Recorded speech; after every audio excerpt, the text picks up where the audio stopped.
I was deep undercover, trying to complete a mission for my order. The target, the Crimson Covenant. My first test, the initiation, was to present myself as an offering to their mysterious, newly crowned matriarch. I decided to go all in.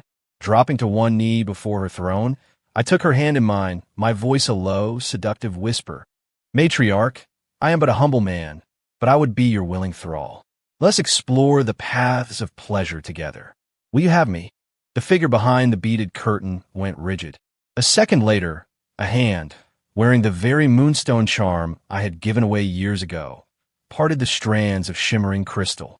Her smile could topple kingdoms, but her voice plunged my soul into an icy abyss.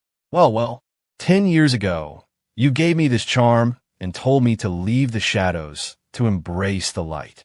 You said the path of shadow was heartless, and you were my only salvation. She leaned forward, her eyes locking onto mine. And now, you want to drag me back into the darkness with you. Staring at the face I once swore to save, a cold sweat slicked my skin. The elders of my own order were hidden just outside, waiting for my signal to storm the place. Today, I was pretty sure I was about to be hunted by both sides. My mind went blank, a roaring static in my ears. Seraphina Knight. It was her, the girl from a decade ago, covered in mud, but with eyes that burned with the defiance of a cornered wolf. Now, she sat on the throne of a shadow order, draped in crimson silk, a teardrop of scarlet painted between her brows, as beautiful and deadly as a vengeful goddess. The acolytes around me, who had been watching me with amused contempt, now looked at me with the kind of pity you reserve for the dead. Matriarch, you know this man? One of the Covenant elders asked cautiously. Seraphina's fingertip, cool as marble, traced my lips. The touch felt like a venomous snake coiling against my skin. She let out a soft laugh and drew her hand back. No, I just think such a handsome face would be a waste not to cultivate in the arts of our covenant. Her voice was quiet, but echoed through the grand hall. From this day forward, he, Ethan, will be my personal attendant. My only one. Personal attendant. Only one. The words landed like thunderclaps. 100 glares, thick with jealousy, malice, and murderous intent, pinned me where I knelt. I was now public enemy number one. Seraphina looked down at me, her expression unreadable. Come to my chambers tonight. The hall erupted in a wave of shocked whispers, quickly followed by lewd, knowing laughter. Kid's got guts, I'll give him that. Straight to the top. The new matriarch sure isn't wasting any time, is she? The back of my shirt was soaked through with sweat, but I forced myself to remain calm, bowing my head. I lived to serve the matriarch. I followed her into the inner sanctum. The heavy doors boomed shut behind us, cutting off every prying eye. The air inside was thick with the scent of an exotic incense, one designed to stir the senses and cloud the mind. Seraphina shrugged off her elaborate outer robes, revealing the pale curve of her shoulders as she walked toward the massive bed. She sat on the edge, a mocking glint in her eyes as she watched me stand frozen by the door. What are you waiting for? She purred. Come here. Undress me. My hand tightened around the combustion glyph hidden in my palm. It was my last resort, powerful enough to level the entire hall. I was running the odds, kill her first, or send the signal and let my order handle it. I took a step toward her, then another. Just as I was about to make my move, she struck. She was so fast, I didn't even have time to blink. A single finger jabbed into my abdomen, right over my core. A brutal, chilling power flooded my system, sealing away 80% of my essence in an instant. I grunted, my body locking up, completely paralyzed. She leaned in close, her warm breath ghosting over my ear. Her whisper was for me alone. Ethan, darling, your body seems so much stiffer than your words. The playful taunt was a death sentence. I was completely at her mercy. What she called serving her was, in reality, a night of exquisite humiliation. Seraphina didn't lay a hand on me. She didn't even let me near her bed. Instead, she pointed to a smaller cot in the corner, one carved entirely from frost jade. Her first command was simple. Warm it with your essence. With my core sealed, channeling my power was agony. I had to draw it out thread by painful thread, feeding it into the frozen cot. Icy energy flowed back up my arms, burning through my veins until sweat beaded on my forehead. And her? She just lounged on a nearby divan, lazily flipping through a book. By the time the cot was finally radiating a faint warmth, I was utterly exhausted. Without even glancing at me, she tossed the book she was reading. It landed in my lap. Read. I opened it. My breath hitched. The Precepts of Argent Light, an introduction. I wrote it. It was a copy of my own annotations. I looked up at her. She was watching me with keen interest, clearly anticipating my reaction. I took a deep, steadying breath, swallowed the bitter taste of shame, and began to read. Within all things, there is a fundamental light which gives form to chaos. Below, it is the mountain and river. Above, the sun and stars. With a heart centered in the light, no shadow can prevail. As I spoke that line, she let out a sharp, derisive laugh. Stop. I fell silent, my fists clenching at my sides. Read it differently, she said, propping her chin on her hand, her eyes glinting with a cruel amusement. Use the same tone you used when you begged me to take you in, with a little more desperation. She smiled. Beg me. My teeth ground together. For the mission. To survive. I squeezed my eyes shut and began again. My voice was raw, laced with a trembling, sycophantic quality I didn't recognize as my own. Listening to me recite the sacred tenets of my order in that debased tone, she laughed until she was breathless. I read all night. When I finally stumbled out of her chambers at dawn, my legs were trembling. But in front of all her handmaidens, Seraphina rewarded me with a pile of rare artifacts and potent reagents. She tilted my chin up with her fingers, her voice a lazy drawl. You performed beautifully last night. I'm very pleased. In an instant, I became the most talked-about man in the Crimson Covenant. People bowed and scraped wherever I went, offering fawning compliments. But behind the scenes, the number of people who wanted me dead grew exponentially. Seraphina seemed to revel in twisting the knife. Her next task for me was to stand guard while she bathed.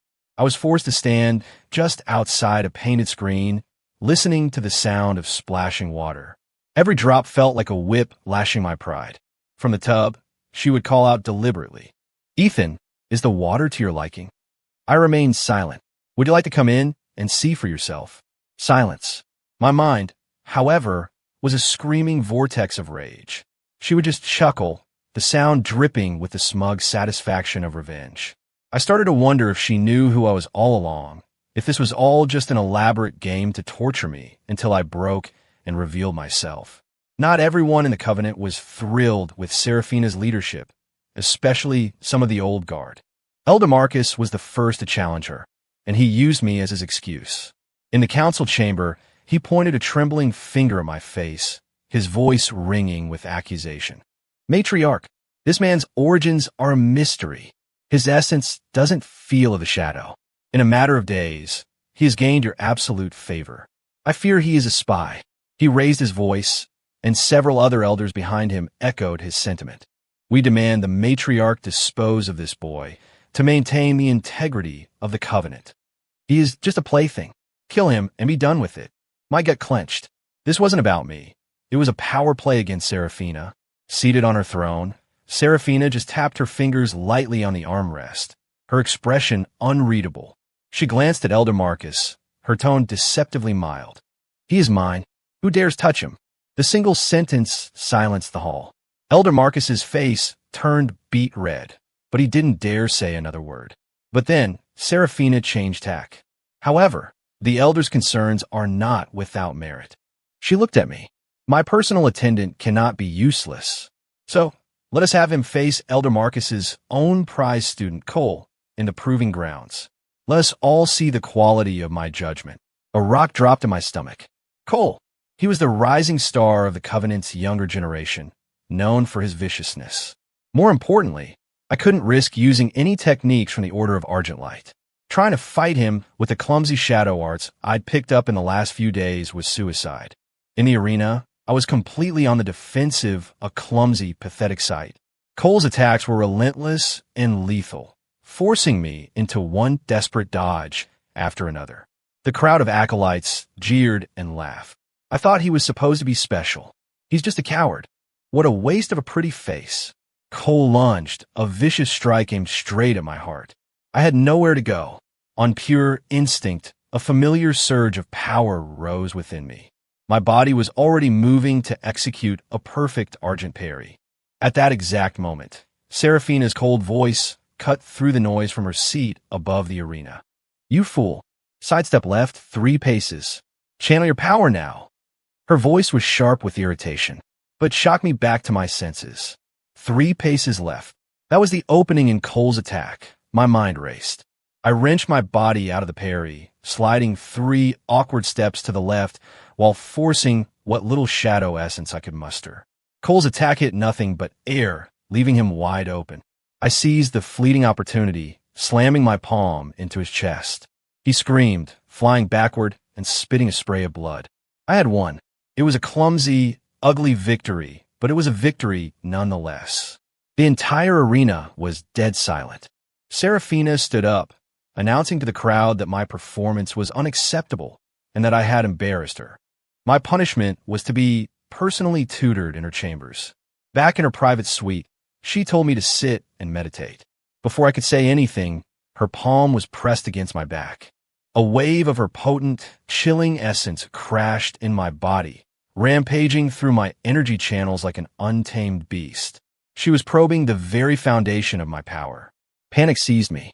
I desperately suppressed the luminous essence of my order, fighting to keep it from reacting to her invasive shadow magic. The slightest clash, and I'd be exposed, dead where I sat. Cold sweat drenched my back. After what felt like an eternity, her power suddenly receded. Seraphina pulled her hand away, her eyes holding a strange, complex expression as she looked at me. "Your foundation is interesting." She said nothing more, turning and leaving me alone, my heart hammering against my ribs. Did she know? Or not? The crisis of my identity had barely subsided when a much bigger problem arrived at our doorstep. Damien Thorne, the young master of the Sanguine Legion, the second most powerful Shadow Order, had come. Dozens of massive, obsidian airships blotted out the sun, a truly ostentatious display of power. Damien, dressed in robes even more flamboyant than Seraphina's, leaped down from the command ship, a conqueror's smile plastered on his face. "Seraphina, my love, I've come to marry you." He brought with him mountains of treasures as a bride price, loudly proclaiming his intentions to the entire Crimson Covenant. The mood within the fortress immediately shifted.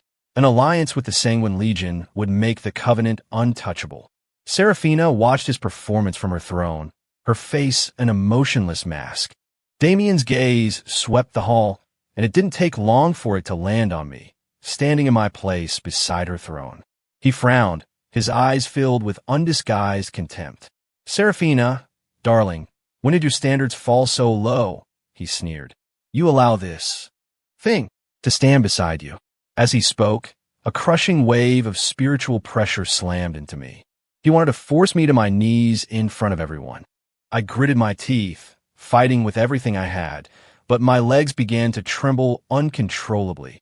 Just as I was about to buckle, Seraphina casually flicked her sleeve. A gentle wave of her own power met his, neutralizing it instantly. The pressure vanished. Seraphina's voice turned cold.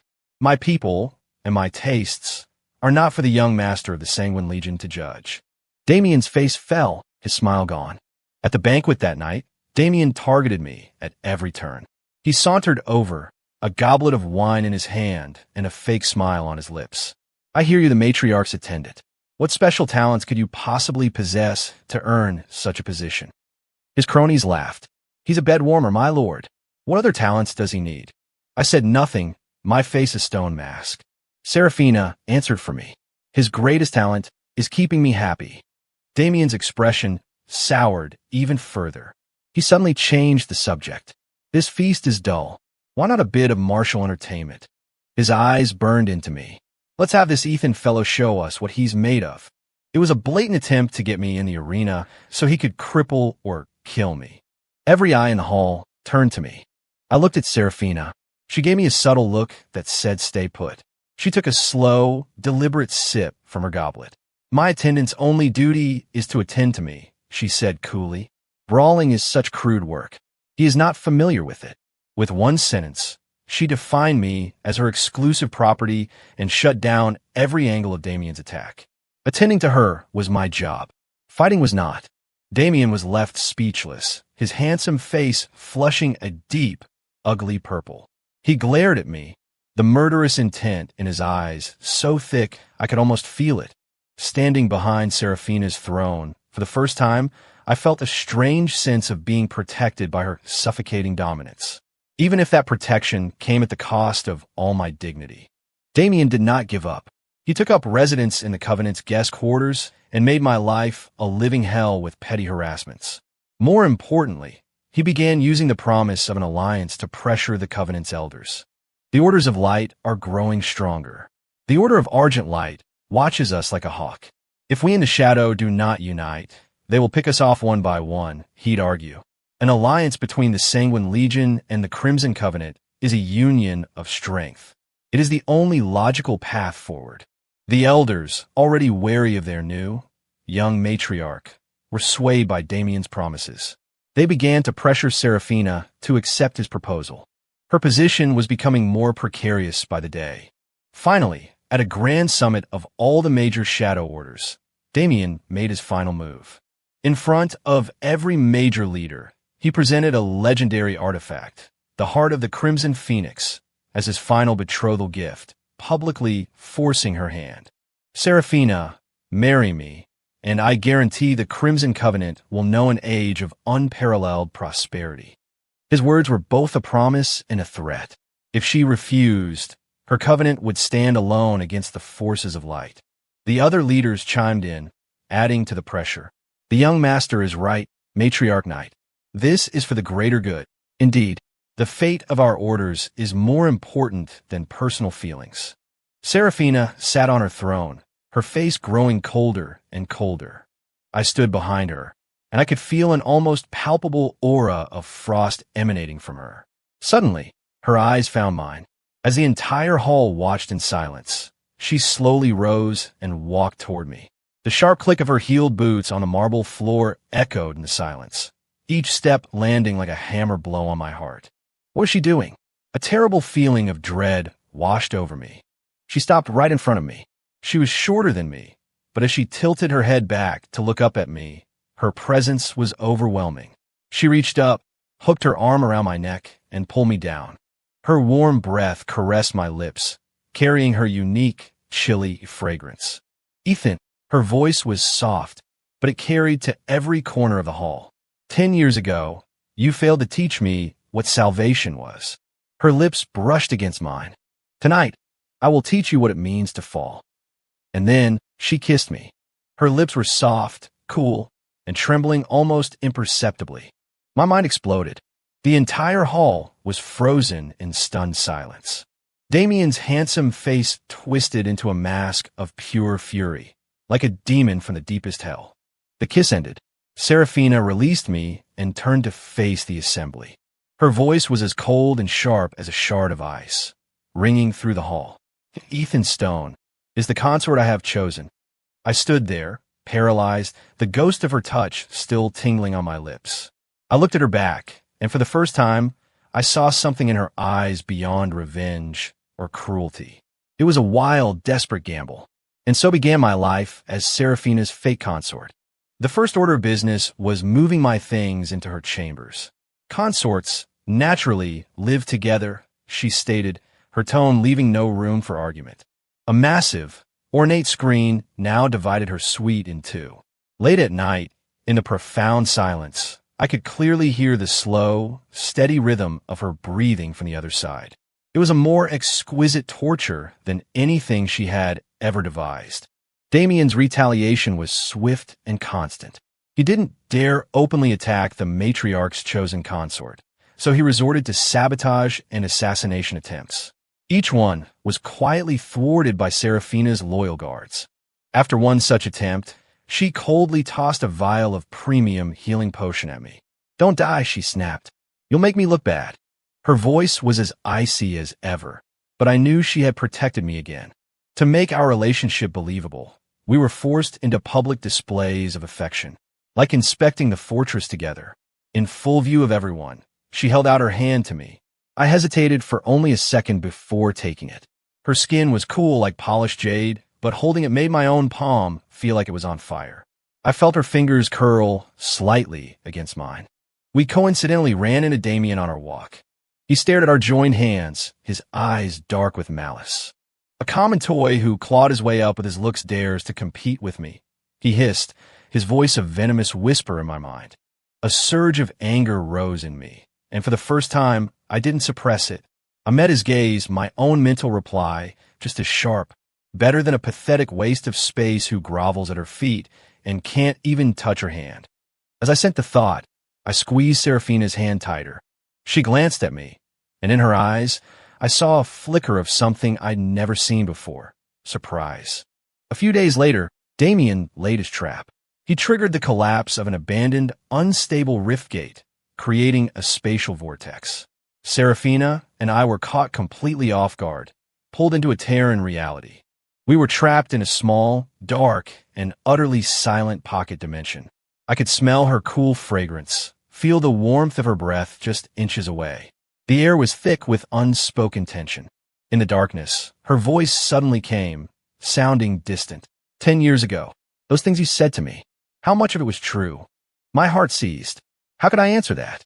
Tell her it was all a lie, a mission to earn a reward? Or admit that some small part of me had meant it? My silence stretched, amplified by the suffocating darkness. After a long time, she didn't press the issue. She just sighed, a soft, quiet sound. That sigh felt like a needle piercing my heart. To break Damien's hold and solidify Serafina's power, we needed a legendary reagent, the Ghost Fire Bloom. It was said to fortify the soul, making one immune to the Sanguine Legion's signature mind control arts. The bloom grew in only one place, Godfall Canyon, one of the most treacherous zones in the Shadowlands. The canyon was choked with malevolent energy and patrolled by powerful beasts. Serafina and I fought side by side, slaying monsters and breaking ancient wards. To my surprise, we worked together perfectly. I couldn't fully unleash the techniques of my order, but the precision and timing of my swordsmanship complemented her aggressive, overwhelming shadow magic. She was the hammer, I was the shield. Light and shadow, offense and defense. Together, we were far more powerful than the sum of our parts. Several times, I caught her looking at me with a new, speculative glint in her eyes, as if she were reassessing everything she thought she knew about me. We finally found it in the deepest part of the canyon, a single flower pulsing with an eerie, blue light. The moment we moved to harvest it, disaster struck. The guardian of the bloom, a nine-tailed shadow cat, an ancient beast of immense power, awoke from its slumber. It lunged, roaring with fury. It was far stronger than we had anticipated. Within moments, we were both bleeding and bruised. The beast seemed to realize Serafina was the greater threat. It gathered its energy and unleashed a devastating beam of pure destructive force, aimed directly at her. She was exhausted, caught between moves with no way to dodge. In that instant, my mind went blank. The mission, the order, light, shadow, none of it mattered. There was only one thought. She cannot die. My body moved before I could think. I unleashed all of my power, including the luminous essence I had kept desperately suppressed, and threw myself in front of her, a shield of golden light. Squelch! The shadow cat's claws ripped through my chest. Agony exploded behind my eyes, and my consciousness began to fade. As I collapsed in a pool of my own blood, I saw her face, usually so cold and distant, twisted in a mask of shock and terror. Seeing that expression on her made my heart ache. With the last of my strength, I grabbed her hand and shoved the ghost fire bloom I'd snatched at the last second into her palm. Go, leave me. But she didn't go. She cradled my head in her lap, her eyes turning a frightening shade of crimson. Ethan, she screamed, her voice trembling with a desperation I had never heard before. You dare die on me. The next second, she leaned down and crushed her lips to mine. A pure, warm, life-giving energy flowed from her into me. It was her life force, her very essence. I could feel her own power fading rapidly as my wounds began to heal at an impossible rate. My eyes widened. I tried to push her away, but I was too weak. All I could feel was her fierce, desperate resolve, and the hot tears that fell from her eyes onto my face. And I finally understood. What I felt for her wasn't guilt anymore. It was love. I was unconscious for 3 days and 3 nights. When I woke, I was in Serafina's bed. She was slumped over the edge, still fully dressed, her usually flawless face pale with exhaustion. She had been watching over me the entire time. She was sleeping restlessly, her brow furrowed, muttering something under her breath. I leaned closer to listen. Ethan let her not die. My heart felt like it was being squeezed in a vice. It hurt to breathe. Footsteps approached. It was her trusted handmaiden, Chloe. She came in carrying a bowl of medicine, and her face lit up when she saw my eyes were open. Then her own eyes welled with tears. "Sir Ethan, you're finally awake." The matriarch. Chloe glanced at the sleeping Serafina and sighed, as if a dam of silence had finally broken. She began to tell me about the 10 years I had missed. "Sir, you probably don't know what happened to her after you left. It turned out the generous reward I had received from my order all those years ago had been used to buy a life-saving elixir for my mentor, Master Kane, who had been gravely ill. Immediately after, he had sent me into a secluded retreat to break through to the next level of my training, cutting me off from the outside world entirely. And Serafina, the young girl who thought she had found salvation, had taken the moonstone charm I'd given her and gone looking for me. She just wanted to ask if I had meant what I said. But she didn't find me. She found the swords and scorn of the Order's patrols. Shadow Spawn, how dare you trespass on our sacred ground? Get out. Don't taint this place with your filth. She was gravely wounded and barely escaped with her life. Meanwhile, her own covenant, learning she had consorted with a member of an Order of Light, branded her a traitor and put a bounty on her head. Cast out by the light, hunted by the shadow. She was utterly alone, pursued by the entire world. Chloe told me how they had hidden in sewers, eating moldy scraps of bread to survive. She told me how Serafina had almost died over and over again, and that the only thing that kept her going was a burning, bitter hatred for me. The moonstone charm she wore around her neck wasn't a cherished memento. It was a brand of shame, a constant, daily reminder to never again trust anyone, especially not the self-righteous hypocrites from the Orders of Light. Every word Chloe spoke was a knife, twisting my heart. I reached out and gently brushed a stray strand of hair from Serafina's sleeping face, a profound agony washing over me. A single, thoughtless act, my arrogant attempt to save her, had brought her nothing but ruin. I thought I was her light, but I was the one who had pushed her into the endless darkness. Looking at her then, I made a silent, sacred vow. Serafina, from this day forward, I, Ethan Stone, will protect you. No matter what. Even if it means turning against my order. Even if it means turning against the entire world. I reached into my tunic and pulled out the small crystal I carried, the one meant to send a signal to my order. Listening to Serafina's soft, sleeping breaths, I closed my fist and crushed it into dust. Thanks to Serafina's tireless care, my wounds healed quickly. The atmosphere between us had changed. She no longer tortured me with words or deeds. She was still cold, but now, deep in her eyes, there was a complex emotion I could finally understand. But our peace was short-lived. Damien, like a fly drawn to blood, returned. This time, he didn't bother with ceremony. He stormed directly into the matriarch's private chambers. He dismissed the guards, leaving just the 3 of us. He wore the triumphant smirk of a cat that had finally cornered its mouse. He pulled something from his coat and tossed it on the floor. It was a white jade token, engraved with a single, stylized silver flame. The sigil of the Order of Argent Light. My sigil. My blood ran cold. The worst had happened. Night, Brother Ethan. Fancy seeing you here, Damien sneered. He turned to Serafina, whose face had gone deathly pale. Serafina, my dear, I'm going to give you a choice. His voice dripped with malicious glee. Either you seal away your own power and come back to the Sanguine Legion with me willingly, and I will ensure that your little lover's secret remains between us. He paused, his smile turning cruel. Or I broadcast this little trinket to every Shadow Order from here to the coast. I'll even send a copy back to the Order of Argent Light.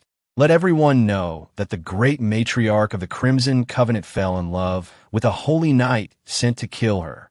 Ha ha! Can you imagine? You'll be the laughingstock of the age. And your precious covenant? It will be torn to shreds by the furious armies of the shadow. Seraphina's body began to tremble, every trace of color draining from her face. Her lips moved, but no sound came out. It was a checkmate, a perfect, inescapable trap. I stepped in front of her, shielding her from Damien's vile presence. This is between you and me. It has nothing to do with her. Damien laughed contemptuously. Oh, it has everything to do with her now. I'll give you 3 days to think it over, matriarch. He turned and strode away, his laughter echoing like a devil's curse in the cavernous room. Seraphina looked at me, and in her eyes that had only ever held coldness or hate for me, I saw a torment and conflict that broke my heart. I saw a single tear trace a path down her cheek. 3 days, 3 swords hanging over our heads. We didn't speak a word to each other. We didn't have to. We both knew what the other was thinking. On the 3rd day, Damien confronted us in the great hall, in front of all the Covenant elders. Well, matriarch, have you made your decision? He asked, oozing arrogance. The elders, sensing a shift in power, began to murmur their support for him. Seraphina looked from Damien to me, her eyes full of despair. I saw her raise her hand, a grim finality settling over her. She was going to do it. She was going to destroy her own power. No, I wouldn't let her. Wait, I shouted, pushing my way to the center of the hall. Under the stunned gaze of the entire assembly, I met Damien's triumphant smirk. You don't have to wait any longer. I threw my head back and laughed, a loud, booming sound that made the rafters ring. He's right. I jabbed a thumb on my chest, my voice clear and strong. I am Ethan Stone, a knight of the Order of Argent Light. Chaos erupted. The Covenant elders and acolytes drew their weapons, surrounding me in a tight, glittering circle of steel. Seraphina stared at me, tears streaming down her face, as if she couldn't believe I would admit it myself. I didn't look at her. I pointed my finger directly at Damien, my gaze as sharp as a blade. But today I fight only for her. Damien, you wanted me dead? Here I am. I challenge you to a duel to the death. Only one of us is walking out of this hall alive. Just as Damien and I were about to clash, everything went wrong. The fortress's defensive wards shuddered violently, struck by a powerful force from the outside. Figures in the silver and white of the Order of Argent Light stormed the hall. At their head was my mentor, Master Kane, the Order's High Justicar. Ethan, return to your post. Slay these agents of shadow. His commanding voice boomed through the hall. It was over. Damien had planned it all. He had led my order here. He burst into maniacal laughter. Ha ha ha. Do you see, Seraphina? This is the man you love. He betrayed you, and now his masters have come to kill you.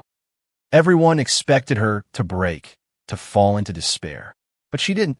As everyone watched, she flew to my side. We stood back to back, her own sword drawn, its tip pointed toward the 2 armies arrayed against us. The righteous and the wicked. Her voice was quiet, but it carried an earth-shaking resolve. He is mine. Touch him, and I will kill you all. In that moment, we stood against the world.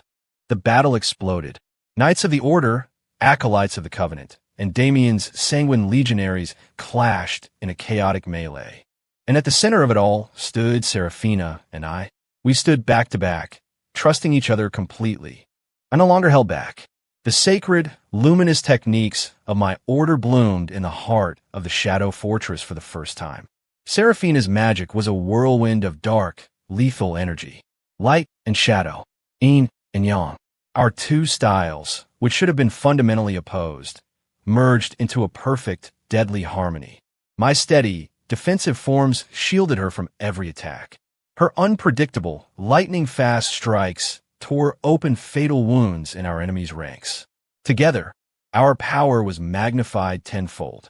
Damien, shocked and enraged, couldn't believe the woman he'd considered his prize would fight with such ferocity for a spy. He attacked us himself, only to be driven back again and again by our seamless coordination. Finally, my sword pierced his shoulder as Seraphina's palm slammed into his chest. He screamed, spraying blood, and flew backward. Retreat!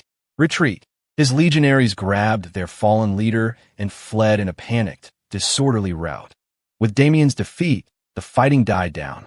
The knights of my order surrounded us. My master, his face a mask of thunderous fury, strode toward me. "Traitor, come here at once." I looked at him, the man who had raised me like a son. I slowly sheathed my sword, turned to face him, and knelt. Thud, thud, thud. I bowed 3 times, my forehead striking the hard stone floor. "My debt to you and the order is one I can never repay and will never forget. But our paths have diverged." I looked up, my gaze clear and resolute for the first time in my life. As of this day, I, Ethan Stone, am no longer a knight of the Order of Argent Light. With those words, I drew the ornate sword from my belt, the one Master Kane had given me on my 18th birthday. With a cry, I braced it over my knee and, to the gasps of my former comrades, snapped it in two. The pieces clattered to the floor, severing my past, my loyalties, my entire life. Serafina stared at me, her expression one of utter shock. She had never expected me to be so absolute. Then, she reached up and unclasped the moonstone charm she had worn for 10 long years. She held it up to the light.